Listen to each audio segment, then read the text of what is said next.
Days after the festival of Diwali, top bankers have decided to hike the interest rate on loans which might not be in good taste for the consumers. Nation's biggest public sector bank SBI and private banking major HDFC have taken the lead, which may be followed by smaller banks. The base rate, which serves as a benchmark for pricing floating rate loans, has been raised to 10% from 9.8%, while the benchmark prime lending rate has been raised to 14.75% from 14.55%. The State Bank of India said in a new release. HDFC Bank Limited, another large Indian bank, has also raised its base note.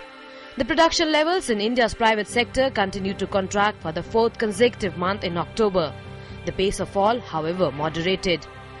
India's Composite Output Purchasing Managers Index was at 47.5 in October from 46.1 in the previous month. The services sector data pointed to a similar trend. HSBC Services Business Activity Index rose to 47.1 in October from 44.6, which was a 4.5-year low. The index indicates contraction if below 50 and expansion when above. It has been below 50 since July. The data reflected fall in new work orders due to economic instability and slow pace of growth worldwide.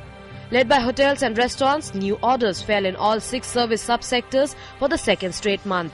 On the job front, hiring across the Indian private sector was only marginal, with little change seen in the staffing levels seen with service providers in October. Rising prices are also putting pressure on input prices, which are increasing at quickest pace in 16 months and thereby pushing output prices upwards, which led the RBI to hike prime lending rate. Going forward, strong exports and better agricultural output are expected to be key drivers of economic growth in India. Business Desk, DD News.